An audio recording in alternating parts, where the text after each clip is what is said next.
பிரியமான சகோதர சகோதரிகளே, இந்த நாள் வாக்குத்தத்த வசனங்கள் அது லூக்கா 1வது அதிகாரத்தில் 12, 13 இந்த 2 வசனத்தையும் பார்க்கலாம்.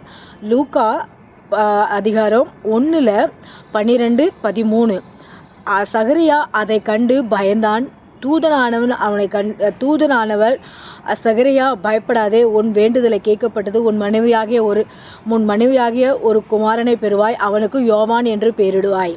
இந்த நாள் வசனம் சொல்லப்படுறது லூக்கா 1வது அதிகாரத்தில் 12, 13. இந்த வசனம் சொல்லப்படுறது, சகரியா அவரை கண்டு பயந்தான். உடனே தூதனானவன் அவரை கண்டு, சகரியாவே, நீ பயப்படாது, உன் வேண்டுதலை கேட்கப்பட்டது. உன் மனைவியாகிய ஒரு குமாரனை பெறுவாய். அவனுக்கு யோவான் என்று பெயரிடுவாய் அப்படின்னு சொல்லப்பட்டிருக்குது. இந்த நாள் என்ன சொல்லப்படுது? கர்த்தராகிய இயேசு கிறிஸ்துவானவர் நம்மளுக்கும் இந்த வார்த்தை சொல்லப்பட்டிருக்குது. எப்படி சொல்லப்பட்டிருக்குது? நம்ம ஏதாவது ஒரு காரியத்துக்காக நம்ம கலங்கி இருக்கலாம், சோர்ந்து போய் இருக்கலாம், வேதனையோடு இருக்கலாம். ஆண்டவர் நம்மளுக்கு சொல்றாரு, நீ மகனே, நீ கலங்காதே. அந்த சகரியா யாரோட மகள் தெரியுமா? எலிசபெத்துங்கிற ஒரு மக, ஆரோனோட குமார்த்தி. ஆரோன் முதல்ல மோசோட சமயத்தில் இருந்தாங்களா, ஆரோன் அவங்களோட குமார்த்தி. அவங்களுக்கு குழந்தை இல்லை. ஆரோனோட குமார்த்தி எலிசபெத்து ஒரு சகரியாங்கிற ஒரு மனுஷனுக்கு விவாகம் பண்ணி அவங்க 2 பேரும் வயதான நிலைமையில இருக்கும்போது கர்த்தர் அவங்கள என்ன பண்ணாரு? ஆசீர்வதிக்கிறாரு. இந்த நாள் சொல்லப்பட்டு இருக்குது, கர்த்தர் நம்மளையும் அவர் ஆசீர்வதிக்கிறார். அப்படின்னா நம்ம ஆபிரகாமுடைய சந்ததிகள் எங்கெங்கிருந்து எங்கெங்க வந்து அப்படியே என்ன சொல்லுவாங்க, ஜென்ரேஷனாக கர்த்தர் என்ன பண்ணாராம்? அவங்களே ஆசீர்வதித்துக்கிட்டே வராராம். இங்கே சொல்லப்படுது, ஆரோனோட குமார்த்தியாகிய எலிசபெத்தை ஒரு குமாரனை பெறுவாய். அதுக்கு முன்னாடி இருக்கிற அதிகாரத்தை படிச்சோம்னா அதெல்லாம் அந்த பேர்லாம் போட்டிருக்கு. எப்படி போட்டிருக்கு? ஆரோனுடைய மகளாகிய எலிசபெத்து ஒரு சகரியா அவன் மனைவியாகிய ஒரு குமாரனை பெறுவாய். அதுக்கு முன்னாடிலாம் பார்த்தோம்னா அந்த அதிகாரத்தில் முழுசும் மேலே 1, 2, 3, 5 பார்த்துட்டு வந்தோம்னா அதில் இருக்குது. ஆனால் முக்கியமானது இன்னைக்கு என்ன சொல்கிறதுன்னா, சகரியா அதை கண்டு பயந்தான். யாரை கண்டு பயந்தான்? தூதனானவர் பக்கத்தில் நின்றுந்தார். தூதனார் இவர் ஜெபம் பண்ணக்குள்ளே வெளிப்படுத்தினார்.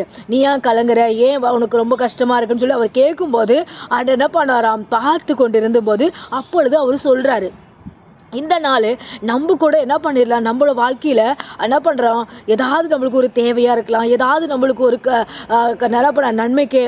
நன்மைக்காக நம்ம ப்ரேயர் பண்ணலாம், ஜெபம் பண்ணலாம். ஆனாலும் ஆண்டவர் ஆகிய தூதனானவர் நம்ம இடத்துல பக்கத்தில் நிறுத்துவார். தூதனானவர் யாருன்னு சொல்லி பார்த்தா நம்மளோட பைபிள் மூலிமா பேசுவார், நம்மளோட ஊழியக்காரங்கள் மூலிமா பேசுவார், நம்மளோட என்ன பண்ணுவாங்களாம், நம்ம இதுமாரி பாடும்போது அதில் இருக்கிற வார்த்தைகள் நம்ம மனதில் தேற்றும்.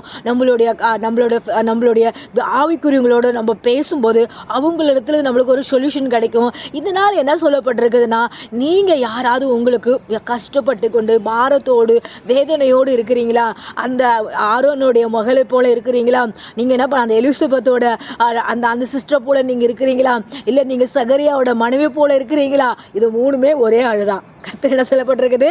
ஆரோனோட மகளும் எலிசபெத்தும் ஒரு சகரியாவோட மனைவி ஒன்றும் 3 பேருமே இவங்கெல்லாம் ஒரே ஃபேமிலி தான். ஆனால் பேர் தான் வேறு. ஆனால் இங்கே குறிப்பிட்டிருக்குது எப்படின்னா, ஆரோனோட மகளாக இருந்திருக்காங்க, சகரியாவோட மனைவியாக இருந்திருக்காங்க, எலிசபெத்தாவும் இருந்திருக்காங்க. அதே போல் நம்மளும் கர்த்தருக்காக அதே போல் நம்மளும் இருக்கணும். எப்படின்னா, அப்பாவுக்கு மகளாக இருந்தாங்க, ஒரு கணவருக்கும் மனைவியாக இருந்தாங்க, அதே போல் கடவுளுக்கும் ஒரு பிள்ளையாக இருந்தாங்க. இந்த நாள் சொல்லப்பட்டிருக்கு, நம்மளும் ஆண்டவருடைய பிள்ளைகளாக இருக்கணும். ஆண்டவருக்கு பிரியமான காரியங்களை நம்ம செய்யணும். நம்மளோட வேண்டுதலை கர்த்தர் நம்மளை கேட்பார், நம்மளுக்கும் அற்புதங்களை செய்வார். நம்மளுக்கு என்ன தேவைன்னு சொல்லி, அந்த அம்மாவுக்கு குழந்தை இல்லைன்னு தேவைன்னு கேட்டாங்க. நம்மளோட வாழ்க்கையில் அநேக சிந்தை இருக்கலாம், மைண்டில் இருக்கலாம், வாழ்க்கையில் இருக்கலாம், குடும்பத்தில் இருக்கலாம். ஆனாலும் அது எல்லாவற்றுக்கும் கர்த்தர் என்ன பண்ணுவாராம்? நம்மளுக்கு ஒரு அற்புதங்களை செய்யக்கூடிய ஒரு காரியத்தை வச்சுருக்காரு. அந்த காரியத்தை பெற்றுக்கொள்ள நம்ம என்ன பண்ணணும்? அவர் இடத்துல வேண்டுதலை செய்யணும். சகரியா என்ன பண்ணாரு? அதை கண்டு பயந்தார்க்க தேவனோட தூதர்கள் நின்று, சகரியாவே உன் வேண்டுதலை கேட்கப்பட்டது. எப்படி வேண்டுதலை கேட்கப்பட்டது? அவர் ஏன் அவர் தூதரான பக்கத்தில் நின்னாரு? அவங்க ஜெபம் பண்ணாங்க, ஆண்டவர் வேதத்தை வாசித்தாங்க, ஆண்டவரை துதித்தாங்க. அதே போல நீங்களும் கேட்குற சகோதரிகளே, ஆண்டவரை ஜெபம் பண்ணுங்க, ஆண்டவருக்காக வைராகமாக வாழுங்க. உங்களோட தேவைகளை சந்திப்பா, உங்களுக்கு நன்மை செய்வார். உங்களுக்கு ஏதாவது காரியம் வேண்டுமென்னா அவர் இடத்துல வேண்டுதலை செய்யுங்க. உங்களுக்கு பக்கத்தில் ஆண்டவர் உங்களை ஆசீர்வதிப்பாராக. இந்த வசனத்தை கேட்ட உடனே உங்களுக்கு மனதை அர்ப்பணிங்க. உங்களை பிள்ளைகளை அர்ப்பணிங்க. உங்களோட தேவைகளை முதலாவது ஆண்டவரிடத்தில் வெளிப்படுத்துங்க. உங்களுக்காக ஆண்டவர் என்ன பண்ணுவாரா, ஒவ்வொரு நாளும் தூதர்களை வைத்து அனுப்பி கொண்டு அவர் வரலாலும் தூதர்களானவர் அனுப்புகிறாரு. அதே போல் நீங்கள் உங்களுக்கு ஏதாவது பிரச்சனையோடு இருப்பீங்களா, சகோதரனை புதுசாக நீங்கள் அரசு கேட்குறீங்களா, கேட்காம ஆண்டவரோட சமூகத்தில் நீங்கள் இன்னும் சபைக்கு போகாமல் இருக்கிறீங்களா, ஆண்டவரை பற்றி அறியாமல் இருக்கிறீங்களா, பைபிள் வாசிக்காமல் இருக்கிறீங்களா, நீங்கள் உடனே என்ன பண்ணுங்கள், பைபிளை வாசிங்க, ஸ்துதிங்க, ஆண்டவருக்காக வைராக்கியமாக வாழுங்க. உங்களோட வேண்டுதலை கேட்கப்படும், உங்களோட தேவைகளை சந்திக்கப்படும், உங்களுக்கும் வெளிப்படுத்துவார், உங்களுக்கு அற்புதங்களை செய்வார், உங்களோட குடும்பத்தையும் பேர் சொல்லி அழைப்பார்.